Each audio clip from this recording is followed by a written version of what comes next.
முன்பொரு காலத்துல கஞ்சனூர் அப்படின்னு ஒரு கிராமம் இருந்துச்சு. ஊரோட பேருக்கு ஏத்தாப்புல அந்த ஊர் மக்களும் கஞ்சத்தனத்துல சிறந்து விளங்குனாங்க. அப்படி இருந்த ஊர் மக்களுக்கு என்னாச்சுன்னு இந்த வீடியோல பார்க்கலாம். வீடியோ பார்க்கறதுக்கு முன்னாடி சேனலை சப்ஸ்கிரைப் பண்ணலைன்னா மறக்காம சப்ஸ்கிரைப் பண்ணுங்க. வாங்க வீடியோக்குள்ள போலாம்.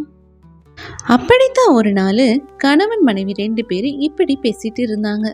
ஏங்க, மளிகை கடையில் எதுவும் போய் வாங்கவே வேண்டாம். நம்ம உணவுக்கு தேவையான அனைத்தையும் நம்ம வயல்ல விளைய வச்சாச்சு. இனிமே கடைக்கு போற வேலையே வேண்டாம். என்ன சொல்ற? அரிசியே விளைவிக்கிறோம், ஓகே. ஆனா குழம்புக்கு தேவையான மற்ற பொருட்களை என்ன பண்ணுவீங்க? ஏங்க, குழம்பைக்கு என்ன பெருசா தேவைப்பட போகுது? மிளகாய் வெங்காயம் இருந்தா போதும். போய் கடையில எதுவும் வாங்க வேண்டாம். கடைக்கு போனா வேற ஏதாவது செலவு ஆகிட்டே இருக்கு. நீ சொல்றதும் சரிதான். ருசிக்கு ஆசைப்பட்டா காசு பணம் சம்பாதிக்க முடியுமா? தங்கம் என்ன விலைக்கு விற்கிது? போதும் போதும், கஞ்சி கம்பை குடிச்சிட்டு காலத்தை ஓட்ட வேண்டியதுதான். இப்படி அந்த ஊர்ல யாரும் எந்த பொருளையுமே கடையில காசு கொடுத்து வாங்குறதே இல்லை. அப்படி காசு கொடுத்து வாங்கினா காசு செலவாகிடும்னு அவங்களுக்கு ரொம்ப பயம். சில நாட்கள் கழிச்சு பொட்டிக்கடை ராமசாமி இப்படி புலம்பிட்டு இருந்தாரு. என்னடா ஊர் இது? ஒருத்தன் காசு கொடுத்து எதையும் வாங்க மாட்டேங்கிறானுங்க. வாங்கி போட்ட சரக்கு எல்லாம் அப்படியே இருக்கு. விற்காம புழு பூச்சி வேற வச்சிருச்சு. இந்த கஞ்சனுங்க எல்லாரும் வெறும் களி கம்முன்னு உயிர் வாழ்கிறானுங்களே. குழம்பு வச்சு சமையல் செய்யவே மாட்டேங்கிறானுங்க. என்ன பண்ணுறதுன்னே ஒன்றும் புரியல. வேறு வழியே இல்லை. நாம் இந்த கஞ்சனங்களுக்கு இடையில சரக்கு விற்கவே முடியாது. ஒழுங்கா கடையை காலி பண்ணிட்டு ஊருக்கு போக வேண்டியது தான்.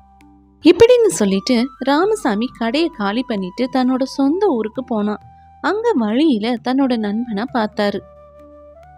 என்னடா ராமசாமி, ஏதோ வெளியூர்ல மளிகை கடை வச்சிருக்குன்னு கேள்விப்பட்டேன். இப்போ என்ன நீ ஊரில் சுற்றிக்கிட்டு இருக்க?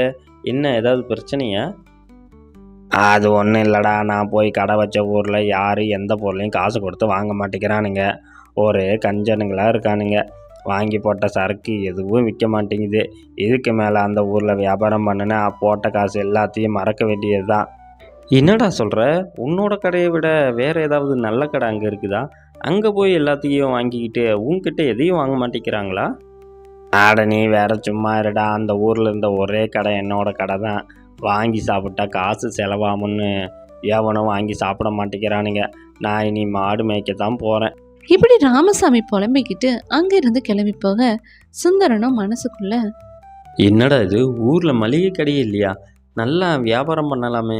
இவன் ஒரு முட்டாள். இவனுக்கு மக்கள்கிட்ட எப்படி பொருளை கொண்டு போய் சேர்க்கணும்னு தெரியல. நான் நாளைக்கே கடையை அங்கே போய் போட போகிறேன். அடுத்த நாள் காலையில சுந்தரம் கஞ்சனூர்ல கடையை திறந்தாரு. அங்க வந்த ஒருத்தர், எப்பா, என்னப்பா புது கடையா? எங்கள் ஊரில் கடை எதுவும் ஓடாது.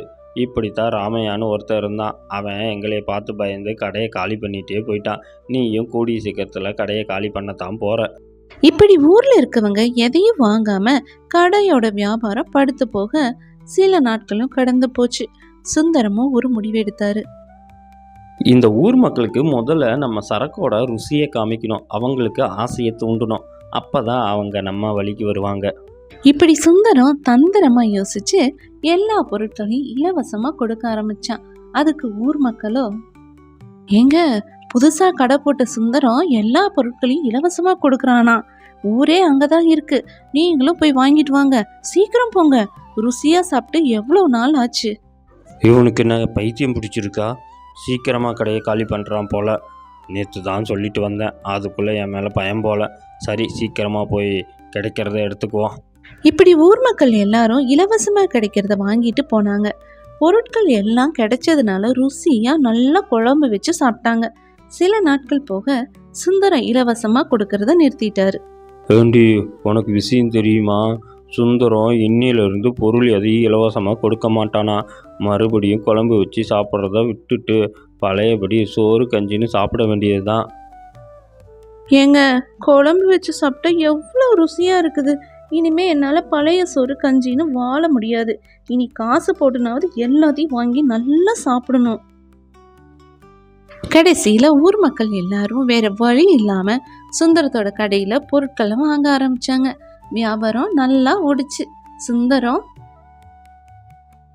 இத்தனை நாளாக நீங்கள் என்னையே இளிச்சவாயின்னு நினச்சிங்க. ஆனால் நான் இளிச்சவாயம் இல்லை, நீங்கள் தான் அது. தன்னோட வியாபார தந்திரத்தினால கஞ்சத்தனமா இருந்த ஊர் மக்களை காசு கொடுத்து வாங்க வச்சான் சுந்தரம். சுந்தரத்தோட வியாபார தந்திரம் பாராட்டுக்குரியதா இல்லையான்னு கமெண்ட் பண்ணுங்க. வீடியோ பிடிச்சிருந்தா லைக் அண்ட் ஷேர் பண்ணிட்டு மறக்காம சேனலை சப்ஸ்கிரைப் பண்ணுங்க. தேங்க்யூ.